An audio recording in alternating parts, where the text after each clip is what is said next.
পুরপ্রধান ও উপপুরপ্রধানের ইস্তফার জের তমলুক পুরসভায় অচলাবস্থা।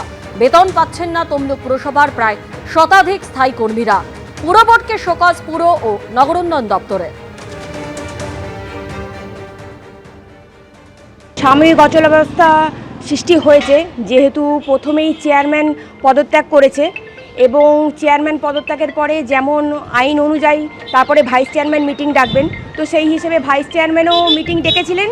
মিটিং ডাকা 10 তারিখে মিটিং ছিল, কিন্তু 7 তারিখে উনি রিজাইন করেছেন। এবার তার পরবর্তী ক্ষেত্রেও এক্সিকিউটিভ অফিসারও উনিও রিজাইন দিয়েছেন। তো এই অবস্থায় একটা সত্যি অচলাবস্থা হয়েছে। আশা করি এটা দ্রুততার সাথে কেটে যাবে, কারণ না কাটলে পুরো পৌরসভাটাই অচল অবস্থার সৃষ্টি হবে এবং আরও যে সমস্ত জরুরি পরিষেবা সেগুলো বন্ধ হয়ে রয়েছে। তো আশা করি এটা তাড়াতাড়ি এটা কাটিয়ে উঠবে। পুর নিয়োগ দুর্নীতির তদন্তে স্ক্যানারে মদন মিত্রের পরিবার। মদন মিত্রের স্ত্রী ও 2 ছেলেকে আগামী সপ্তাহে তলব ইডির। টেলিফোনে আমাদের প্রতিনিধি আবির দত্ত এই মুহূর্তে আমাদের সঙ্গে রয়েছেন। আবির, ঠিক কি অভিযোগ মদন মিত্রের স্ত্রী এবং 2 ছেলের বিরুদ্ধে?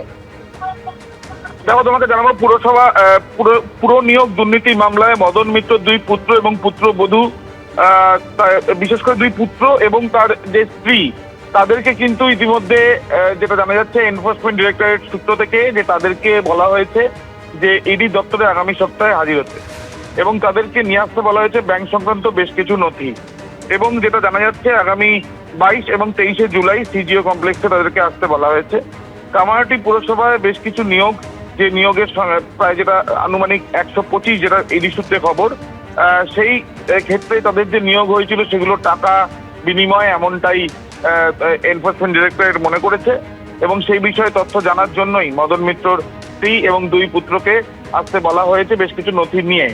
এবং সেই ক্ষেত্রে যদি তারা আসতে না পারেন, তাদের পুত্রবধূরা আসলেও হবে, এমনটাও কিন্তু জানা যাচ্ছে। এবং মদন মিত্রের বাড়িতে এর আগে তল্লাশি চালানো হয়েছে দক্ষিণেশ্বর এবং ভবানীপুরে। দীর্ঘক্ষণ জিজ্ঞাসাবাদও করা হয়েছে। বিভিন্ন পুর সভাতে যে নিয়োগের ক্ষেত্রে যে দুর্নীতি হয়েছে সেই বিষয় নিয়ে ইতিমধ্যে আদালতের কাছেও জানিয়েছেন এনফোর্সমেন্ট ডিরেক্টরেটের আধিকারিকেরা। এবং সেই ক্ষেত্রে যেমন দক্ষিণ দমদম পুরসভায় উঠে এসছে, তেমনি উঠে এসছে কামারহাটি পুরসভাও।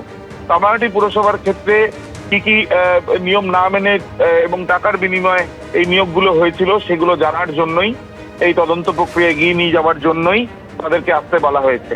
অর্থাৎ মদন মিত্রকে জিজ্ঞাসাবাদ এবং বাড়িতে তল্লাশির পর তার পরিবারের সদস্যদেরও এবার ডাক পড়লো ইডি দপ্তরে। এখন দেখার বিষয়, তারা যদি সেখানে গিয়ে পৌঁছন তাহলে সেই ক্ষেত্রে এই তদন্তের বিষয় নিয়ে তাদেরকে সাথে কথাও বলতে পারেন তদন্তকারী আধিকারিকরা, এবং তার সাথে সাথে যে নথি নিয়ে আসতে বলা হয়েছে সেই নথিও তারা খতিয়ে দেখবেন, এমনটা ইডি সূত্রে খবর। ধন্যবাদ আবির। এবিপি আনন্দ, এগিয়ে থাকে, এগিয়ে রাখে।